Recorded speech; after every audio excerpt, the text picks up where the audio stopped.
It's the Weekly Wrap with your host, broadcasting legend Bruce Wolf, and his trusty sidekick, comedian Tim Slagle. And now, without further ado, Bruce Wolf. Bruce Wolf, Tim Slagle on the Weekly Wrap. And now it's my favorite part of the show, wherein I guess what's in Tim's background. Tim, today I'm going to guess that it is kind of a fantasy thing. Kamala Harris hosting her first press conference on Uranus. I mean the planet, of course. Am I right? No, That's how remote it is. Yeah. No, but you are warm. I'm actually I'm actually in the apartment of a Kamala Harris voter. Oh, let's take a look. Yes. Well, we'll get to that cat lady stuff in a while. Well, I should talk about it right. I'm a little hot under the collar because as we're taping this, it's right after Trump held that press conference, news conference with the National Association of Black Journalists, right in our town, Chicago. And of course, he messing up traffic for the afternoon. He actually, meets the enemy, right? Sits there with them.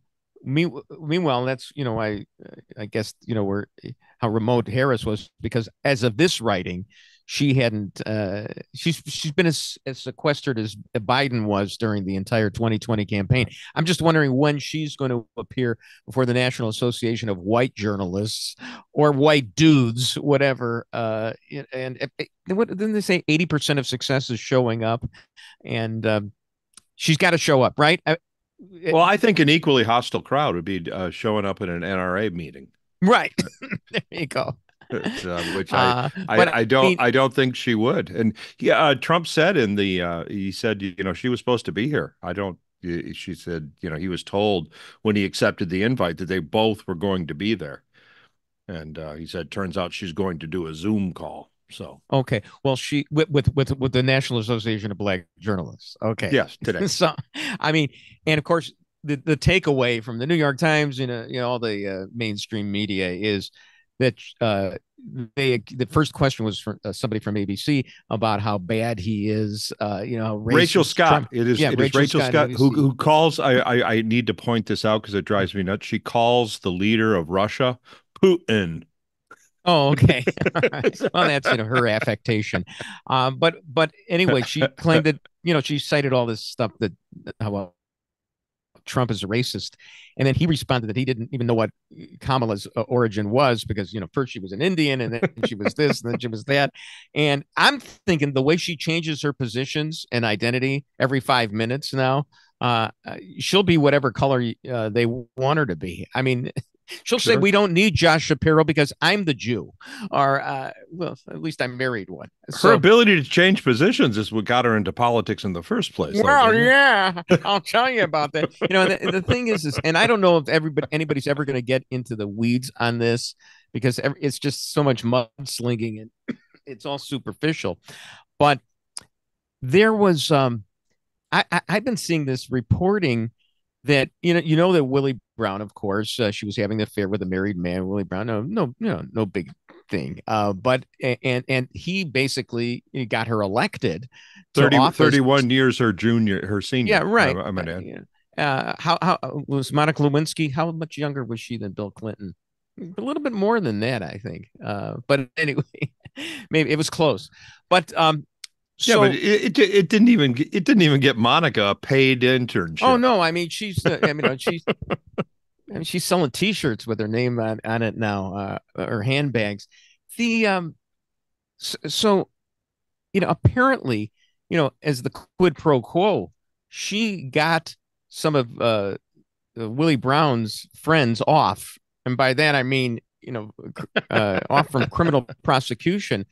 Got him sweetheart deals, and one of them actually was some kind of developer or contractor who had and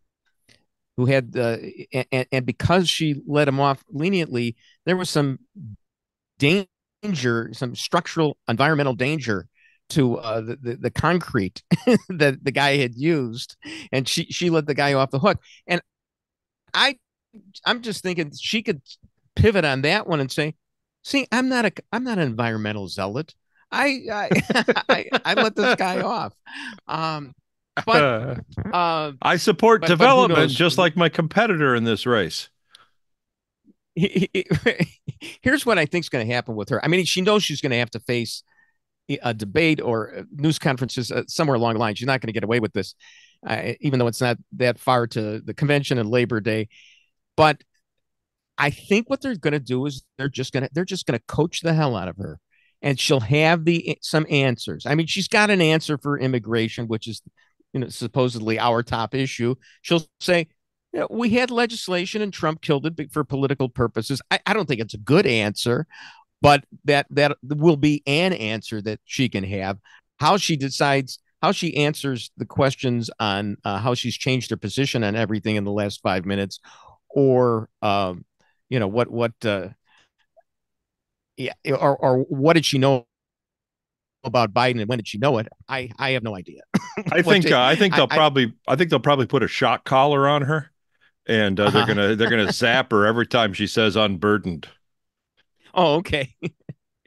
Is that her go-to?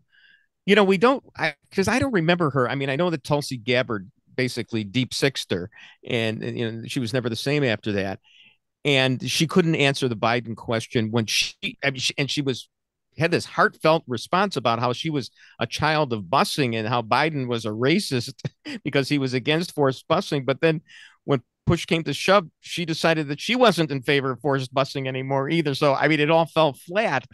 I'm just wondering, when does that, do you have a prediction on when that moment comes? Because right now she's riding pretty high. Yeah, I think it's going to be a gradual decline. I think there's not going to be a Biden debate moment for Kamala. It's going to be just going to be right now everyone's enthused because they pretty much have to be. But I think you're going to see a gradual waning. The word is that she got Megan Thee Stallion to open for her at her latest rally. She packed the place. They took the pictures, and then as soon as she came on stage, everyone started leaving. The parking lot was a nightmare. Oh, really? Yeah, because no one wanted to stay. Happened? No one wanted to stay for Kamala, but they have a free Megan Thee Stallion concert. Because I see the pictures,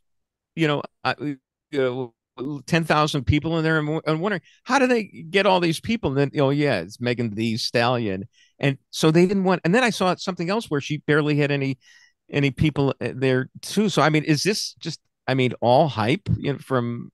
Sure, I think it's a trick. I actually think it's a liberal trick. Establishment. I think Biden did something similar to this. I can't remember. I should have probably looked it up. Okay. Show prep. But I think he did something like that too, where he had like a Bruce Springsteen or something. Some sort of rock show that actually got people out. That got more than the 12 circles filled. Right. Okay. All right. Well, that's good. All right. Let's turn to JD for just a second here.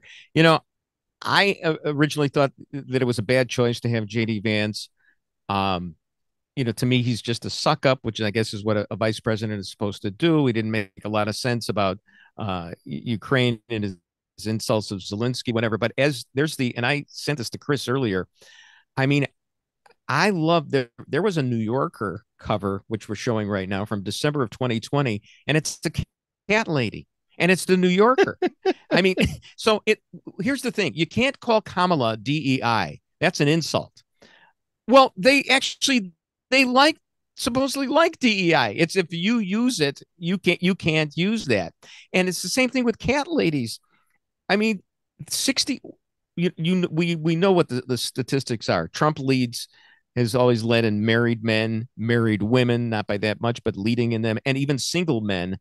But the single women, it's like 68% of single women support the Democrats, and that a huge percentage of those are cat ladies. And I might add that lean into the cat lady. I might add that New Yorker cover was a year before Vance made that statement about the country being led by single cat ladies. Yeah. And that was 3 years ago that Vance made that statement. I mean, they really had to dig to find that one. Right. And of course, they turn everything, and that's the way to spin it. I totally get that. No, here remember what the Democrats ran on? Was it in 2012 or 2016? I can't remember. Remember when they ran on Julia? Oh yeah, remember Julia yeah. was a day in her that life. Was this a day in the life of Julia, which was this cartoon character, but it was basically a woman who was dependent on the government from cradle to grave. Sure. And that's what it was all about. And it's like, it's like the new convent. you're not married. You're married not to the Pope, but to the president. And that's what they embraced. And it's somewhat. I actually have sympathy a little bit for cat ladies because, what are they doing? well, part of the problem, I think, where the cat lady arises is because the men that they're interested in, the liberal men, aren't really men. They would much rather have a house full of cats than another layabout. Right. What do I need this guy for? It reminds me of when Jane Fonda, the feminist and everything like that. She winds up marrying Ted Turner, about as macho a guy as you can get. I mean, chicks dig the long ball. Remember that commercial? They usually like to be married to somebody who makes more money. I mean, it's just the way they are. Right. But I get it, and it's unfortunate. It's something that we have to deal with. But apparently this is sticking to Vance. You think it was the wrong choice? JD Vance. I mean, what to say? We're ruled by cat ladies? Absolutely not. Oh, I know. Come on, it's a great line. Hey, it's hard for me to argue with that, but I'm scared on this little private podcast that we have to say that I think it was a great idea to say that. Bruce Wolf, Tim Slagle on the weekly.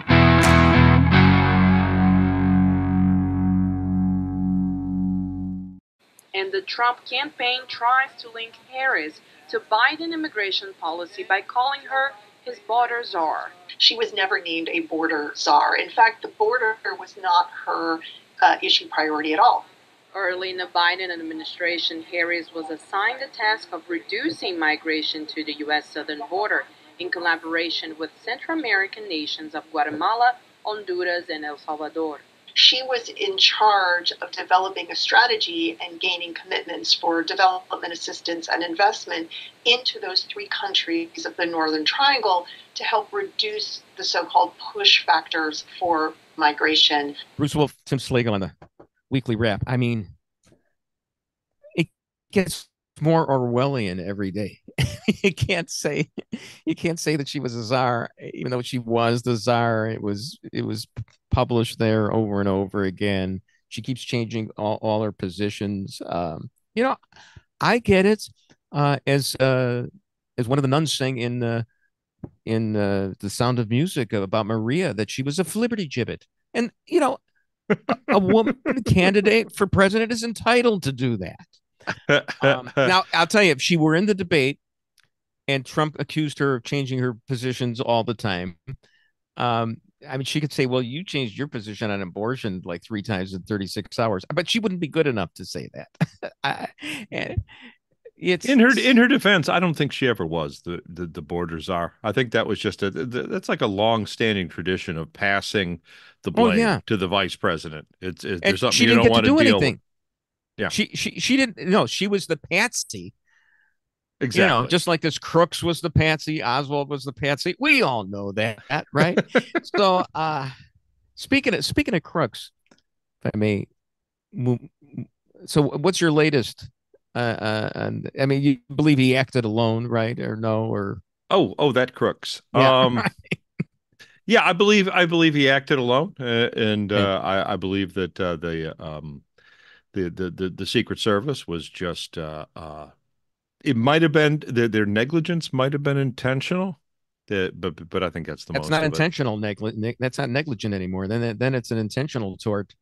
And I mean, it's at least there's an Alinsky tactic called playing by the rules, and what you do, it's when a union, when they don't want to go on strike, they obey all the rules that are in the book on the assembly line or whatever. And what happens is everything stops. And I kind of think that might have been. I would say there's probably a few people within the Secret Service that wouldn't mind, that don't want to work under a Trump administration. So I could dig that. I think you probably are onto something. So there was some kind of tweet that said that Kamala's parents, or one of her parents, did cancer research, so she should be good. That was the Scientific American. Right. The Scientific American said Talk that. About throwing your credibility right down the toilet. Thank you, Scientific American. Because I want to tell you, Tim, my dad owned a hardware store. And I once almost killed myself putting a Christmas tree ornament bulb in a battery tester. My mom was a school teacher, and I did kid her for putting up the same Thanksgiving bulletin boards year after year, but I don't think I would have made a good teacher. So, yeah, that's the Scientific American. I guess they figured they've lost all credibility with the whole climate hoax. That they might as well go all in on the politics. It's yes, she will cure. Well, Biden didn't cure. Wasn't Biden supposed to cure cancer? Didn't he have a moonshot program? It really was one of his mandates. And I think in his farewell address, he did mention that he would address some of his remaining time to that. However, he's got a lot on his plate. I mean, he's revamping the Supreme Court. He's got to shuffle to Air Force One and back, and to Marine One, and that takes a little time. So yeah, I don't know how many things he could. By the way, who is the president of the United States right now? That's a really good question. Have you heard the latest? Somebody tweeted. Well, yeah, go ahead. The latest conspiracy is that if you look at Joe Biden standing alongside Jill right now, he appears to have grown about 6 inches. Really? Yeah, that's the latest conspiracy. Joe Rogan actually put the exclamation point on it. We do have to temper our enthusiasm for Joe Rogan, who I hate because he's got only about 44 million more downloads than we have per week. But what I mean, what's the story? Well, they're saying that it's since that he probably something happened with COVID, that it actually was worse than anybody said. So there's a body double out there right now. Oh, it's a body double. So you got to explain these conspiracies to me. Yeah. And they went to great lengths to get a good body double for Joe Biden, but they couldn't find one that was the same height. I get it. But I mean, and Jim Carrey's available. Jim Carrey, because he's not going to be playing Biden on Saturday Night Live. They got Maya Rudolph back to play Kamala. I'm sure it'll be a benign impersonation of her. So here's what I think, though, in this conspiracy. I'm not putting the foil on for that one. Sure. What I think is that Jill just normally wore heels in the past. Oh, okay. But because the president is so unsteady right now, she has to wear flat shoes. So now she does appear 6 inches lower than the president. And I'm surprised you didn't come up with a 6-inch joke. You just let that one pass. So that's okay, because we're classy. And a little caveat about Joe Rogan. It was only a few years ago that he finally believed that we did land on the moon. I'm not kidding you about this. Okay, sure. So I mean, that's Joe Rogan. Wonderful guy, fellow broadcaster. Isn't it interesting how these guys who are really big in broadcasting can be duped so easily? At Howard Stern, for example. I mean, in retrospect, the guy interviewed Biden only a few weeks ago and wore a suit for the occasion. I mean, Howard Stern wasn't even in blackface for this. That's how serious he was. And he wore a suit and a tie, and he tossed up softball interviews. I mean, everybody else in the universe was on the cusp of dumping Biden, but Howard Stern, the great, irreverent, cynical guy. Yeah. I mean, he could have had the scoop. He could have been the one if he was old school Howard Stern. He would have loved to have been the one that finally made Biden stumble.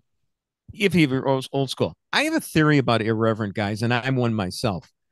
We use it to protect ourselves because once you scratch the surface, we're probably the most gullible people in the world.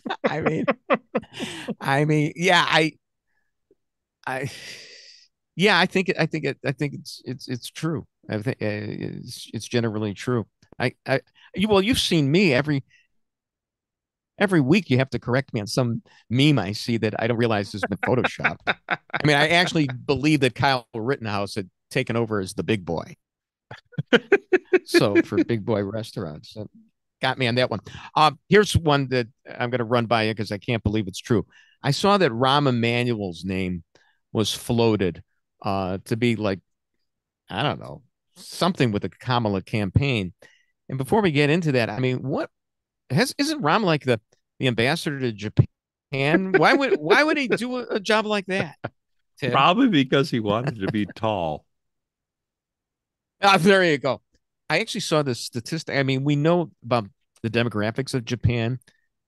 They're saying that within 3 generations, they're going to be down to 20 million people. So not only is he going to be like the tallest guy in Japan, but he's going to be one of the only. There's not going to be any Japanese people anymore. I did. They're extinguishing themselves. Not know that they were going that way. Well, there's no immigration. And so, well, why would you? Why would you want to? They don't like immigrants. They're very right. They're very monocultural. I mean, in the language, right? I mean, you can fake like French. There's some words there. But I was in Japan with the Cubs in 2000. I told the story before, and I got almost stranded on their subway system. And there was no app for translations. There weren't even cell phones at the time. And unfortunately, though, a lot of Japanese can speak English, although they cannot. Thank goodness for that. Well, they cannot say it. Yeah, right. They love us. Anyway, so I'm thinking, wait. Yeah, I realize we're meant to forget everything that Kamala Harris believed just a few minutes ago, but I got to think the voters have a long memory about Rahm Emanuel and Laquan McDonald and Jim Crow 3.0 here in Chicago when he basically didn't want anybody to know what was going on with the Laquan McDonald case so that he could win the Democratic primary a number of years ago. I don't think that's necessarily going to go away. That's a good way to transition into, and who knows, by the time people see this, Josh Shapiro could have been anointed the vice presidential candidate. But that seems to be the rap against, not that they're both Jewish, of course, but that's only coincidental, Rahm and Josh Shapiro. But the progressives cannot stand Josh Shapiro because, I mean, he actually wanted the campus protesters, the Palestinian and Hamas sympathizers, to actually be punished. and no, that's not progressives can't stand that. Absolutely can't stand that. So that's what by the way, that's what Trump, if you saw his conference with the National Black Association of Journalists, that he brought that up when they accused him of January 6th. He said how many people were arrested at that. No, when in doubt, always go use whataboutism, tu quoque, as we say in Latin. But that's that was a good response by him. Speaking real quickly of Israel, just for a second here. I mean, as we speak here today, I mean, Israel knocked off three guys in the last 24 hours before we're meeting. And somebody was saying, first of all, somebody said, will either one of our presidents comment on this? Because I have heard Kamala do that. Maybe she doesn't want to commit herself. And the other thing is that some people were thinking Netanyahu figured after meeting with Kamala Harris, she could become president. We got to act right now. It seems like I mean, do you make anything of this? Well, they did. One thing I did notice that they did not tell Biden this time. It's They learned their lesson during the previous Obama administration when they were ready to go in and take out Iran's nuclear capability. and told Obama, by the way, we're going to do this. And Obama went right on the phone to Iran. And right. And remember, George Clooney's wife is also running the country right now. So it wouldn't have been a wise thing. Bruce Wolf, Tim Slagle on the Weekly Wrap.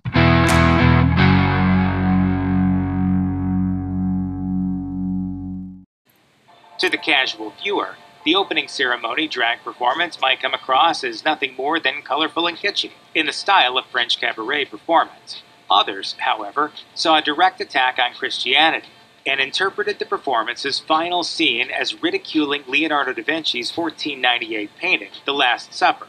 Art News notes, though, that the performance bears a striking resemblance to Dutch painter Jan van Baerle's 1635 painting, Feast of the Gods, instead. The French Bishops' Conference issued a press release criticizing the performance. Bruce Wolf, Tim Slagle on the Weekly Wrap. So, Tim, it's not like I haven't paid attention to the opening ceremony of the Olympics. I didn't see it myself, but I saw a couple of clips and I've seen the reaction. I just want to nail one thing down here first. Was it supposed to be a recreation of the Last Supper, or wasn't it? They claim it wasn't, but apparently behind the scenes they said it was, that they knew what they were doing, that it was. And I saw it tweeted, the French translation, that it's entitled something in French that means the Last Supper. So so they're trying to hide behind this thing that it's some sort of bacchanalian. I mean, it's like it's a floor wax and a great dessert. It's the last. I mean, yeah, the D.H. Lawrence once said, "Trust the tale, not the teller." If it looks like the Last Supper to you, then it is the Last Supper. Right. What offends me most about it is not that I find it offensive, because as has been pointed out, the Last Supper has been such an iconic picture by Mr. Da Vinci that it's been recreated over and over again in pop culture, and so that really doesn't offend me. What does offend me is that they tried to offend me. I get it. Well, that really gets to me. Then there's like Rich Roper, who's being a little bit disingenuous. He tweeted, all these different versions of the Last Supper. I don't know if he has the one that was in History of the World or whatever, the Mel Brooks movie, but the MASH one was always the one that stood out for me. Okay, so there's I love when Rich shows off his encyclopedic knowledge.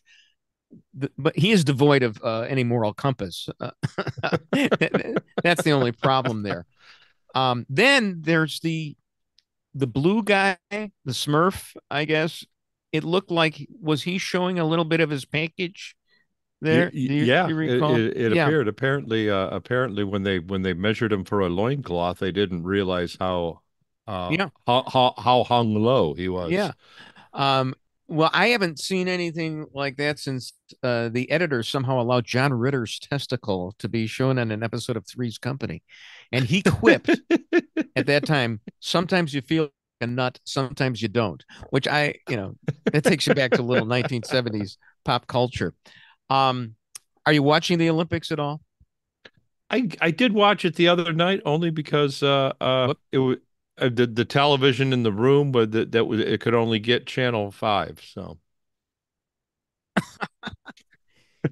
really, do you have the rabbit ears antenna here? Is that what we're dealing with in the? It actually was. Yes, it was not rabbit ears. It was far more sophisticated, but essentially, yeah. I'm sorry about that. Broadcast TV, and I put it on, and I saw the American Olympic team win their first gold in 16 years, if I'm not women's mistaken. Gymnastics or something, or it was the gymnastics team. Yeah, we were watching the other day. I live with my beat the Ukrainians. Ha!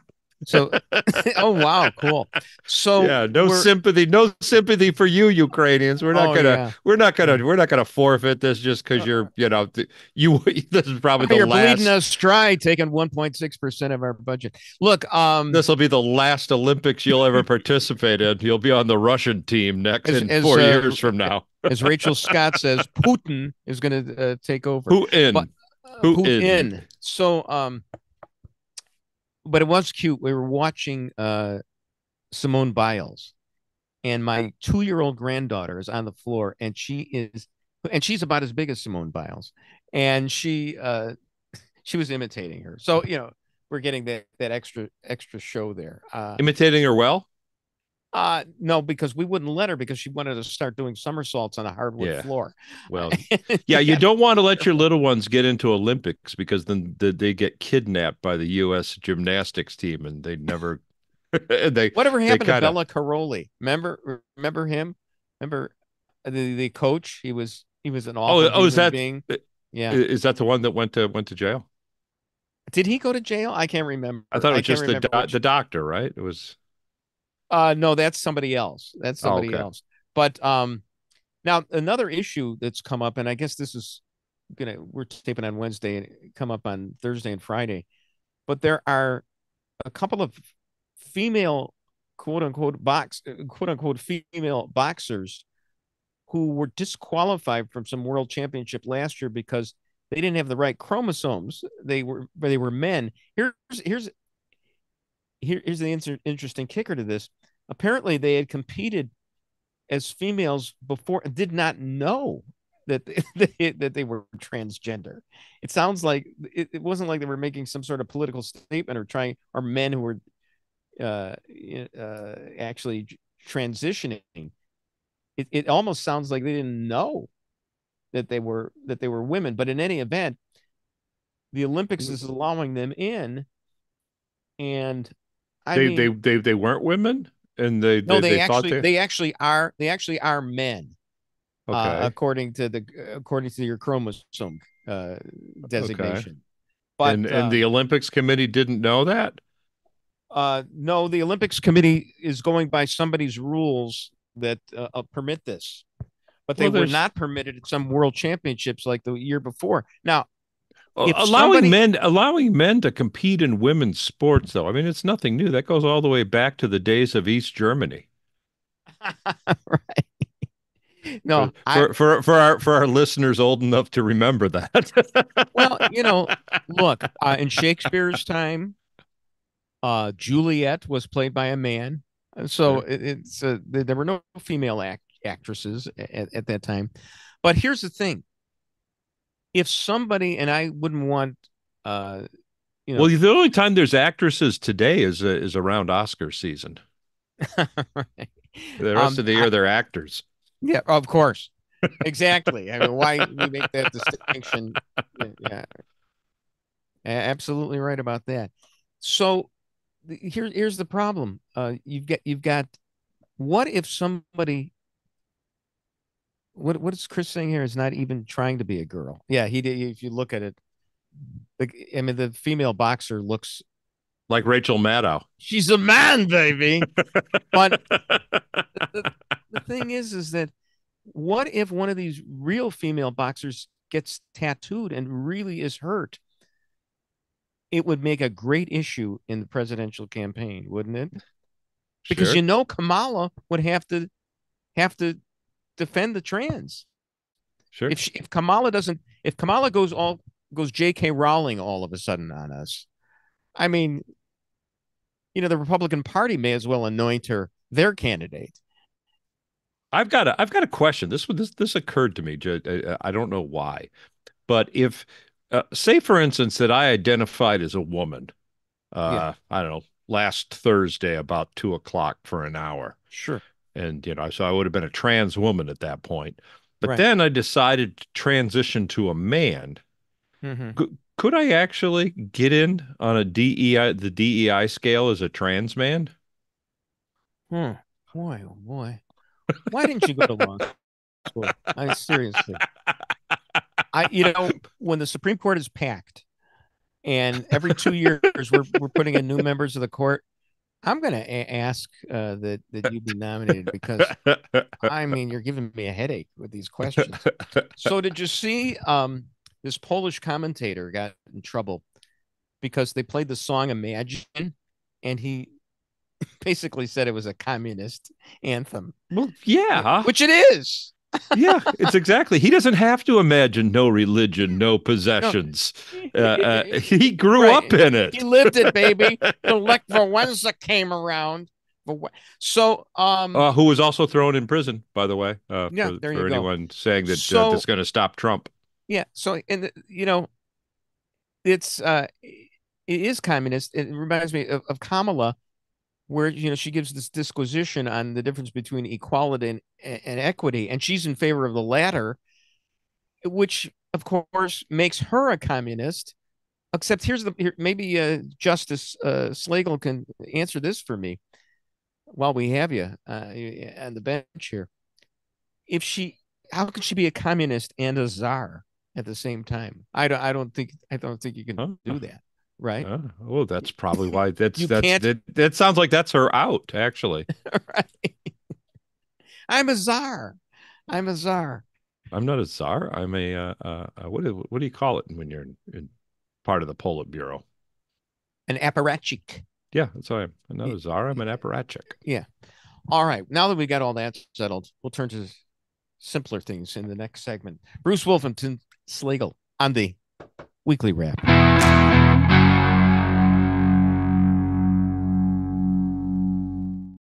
Somebody make this stop. The White Sox lose their 16th game in a row, extending the longest losing streak in franchise history.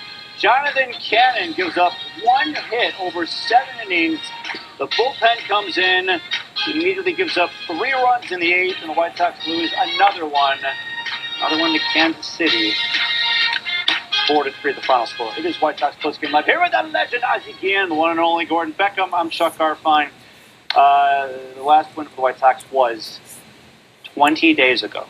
So when you wake up tomorrow, it'll be 3 weeks since the White Sox have won a game. Bruce Wolf, Tim Slagle on the Weekly Wrap. And of course, Tim, I know you care even less about the Sox than everybody in Chicago does, so I don't know where to go with this, but as of this writing, they had a 16-game losing streak, and it's almost a mathematical impossibility.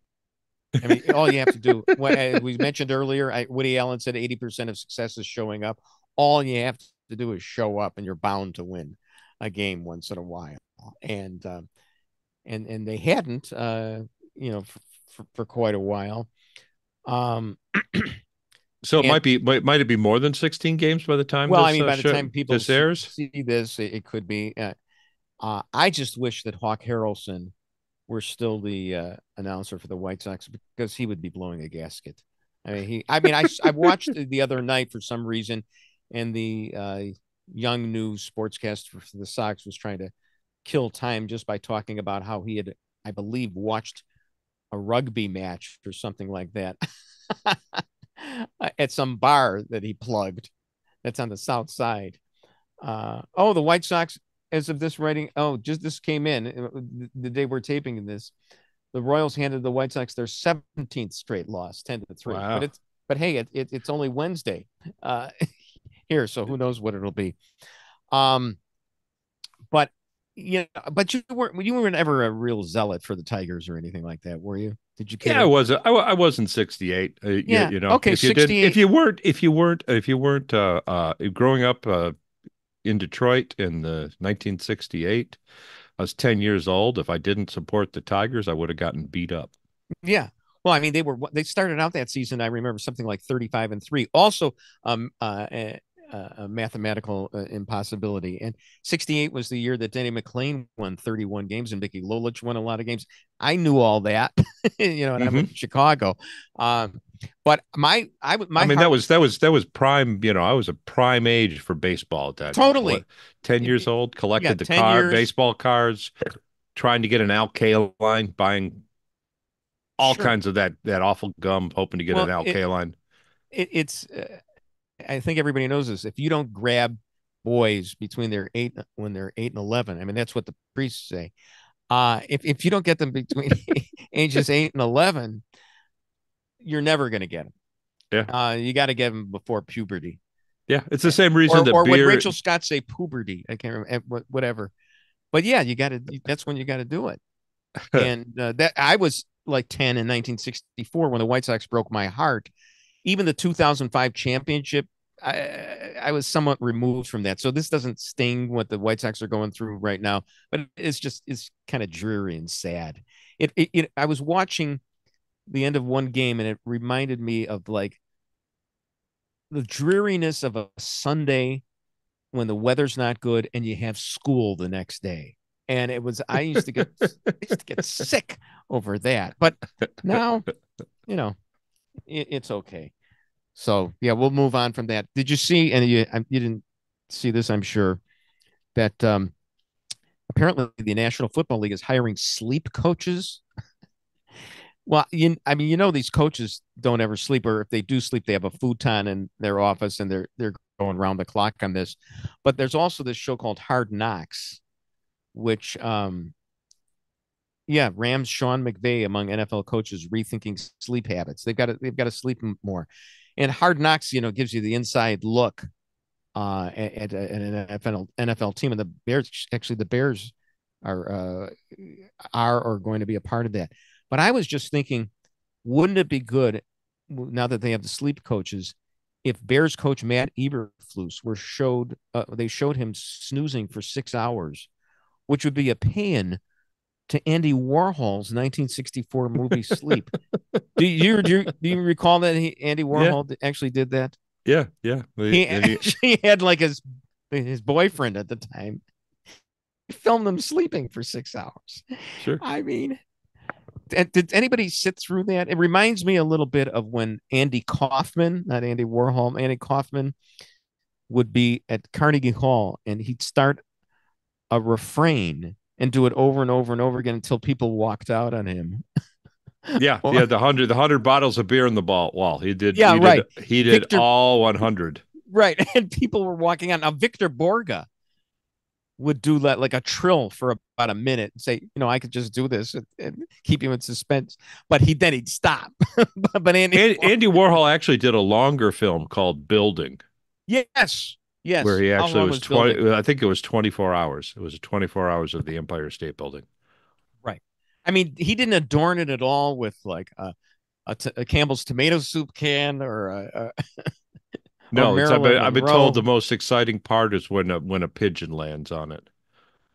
That reminds me a little bit of trying to watch The Wizard of Oz and listen to Dark Side of the Moon, and you're thinking, there's no connection whatsoever. Now, have we gone over this before? I may have started it at the wrong part. I don't think so, but yeah, but it doesn't jive at all. Really, you tried it? No, I mean it's okay to do it because the songs are great in Dark Side of the Moon, and The Wizard of Oz. So what's the big deal? Sure. By the way, just more random thoughts. I think important in that formula though is marijuana. Yes, absolutely. And it may seem that I'm on it right now because it just reminded me. You know how have you ever seen that Victor Fleming was the director of both The Wizard of Oz and Gone with the Wind in the same year, 1930? I mean, two of the greatest movies of all time, and he was the director in both of them. But then, both nominated for Academy Awards too. Yeah, but here's the thing. Apparently, at that time, the producers ran the whole show. The directors came in. He only directed like half of Gone with the Wind.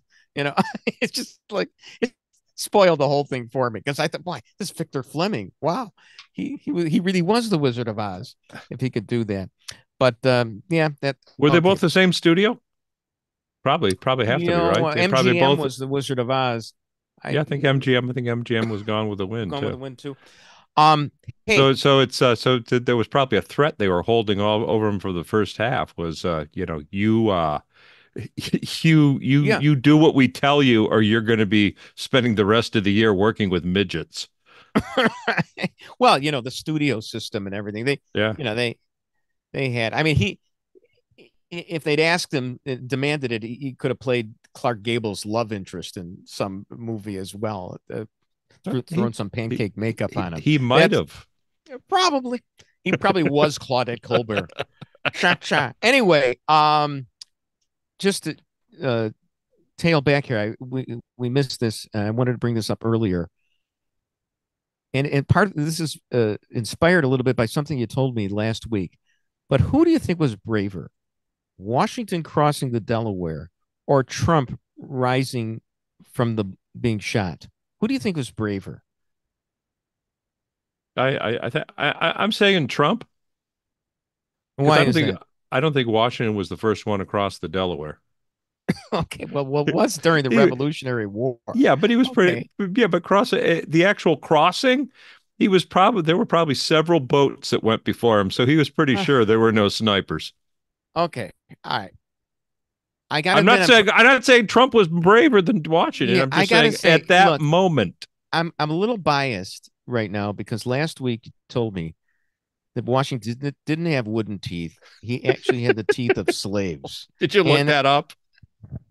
I didn't look it up. I just believe you, man. Okay, you know how gullible I am. So it kind of turned me off a little bit to, our good old number one president of the United States. But then I'm thinking, yeah, back then, I mean, you had to use slave teeth. You didn't floss. You didn't have toilets. And I'm thinking that nothing these guys did back then was all that brave because life was nasty, brutish, and short. Pardon my Thomas Hobbes. And we weren't risking anything. Nowadays, you're supposed to live to be 120. And thanks to Ozempic, you're going to be thin as well. I'm just thinking it takes a lot more courage to be risky now because you got a lot more to lose. Washington didn't have that much to lose.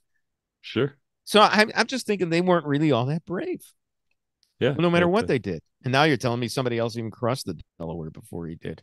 So it's just. The artist was late getting there, so they had they didn't want hit. They wanted to make sure he was in the shot. Yeah. No, and this reminds me. So have you seen there's these studies that people who are mindfulness leads to depression. If you're mindful, and also that young women, that demographic that is anathema to the Trump voters, that they're more depressed now too. Liberal young women, and I think it goes hand in hand. And again, I think that's all part of you're supposed to live forever and live a great life, and all this does the modern conveniences and everything like Ozempic and whatever just create even more anxiety because the expectations are so much higher, and you're waiting for the big payoff. Whereas a couple hundred years ago, hey, the big payoff was living past 30. Yeah, exactly. Totally. Remember Alexander Hamilton said, "Don't trust anybody over 18." He was how old was Hamilton when he penned everything? They were really young guys, right? There were no old guys around. So yeah, well, all right. On that kissy face note, I just want to say, what are you complaining about, Tim? It doesn't matter whether Kamala is the president or Trump is the president. It's a wonderful life. Okay.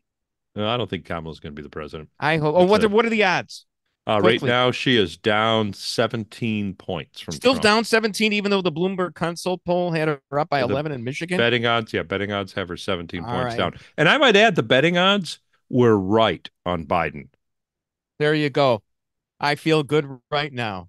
Ozempic. Bruce Wolf, Tim Slagle on the Weekly Wrap. And that's the Weekly Wrap on radio and television. Follow Bruce at Bruce Wolf Shy on Twitter and Tim at timslagle.com. The Weekly Wrap with Bruce Wolf, a CP Pods production.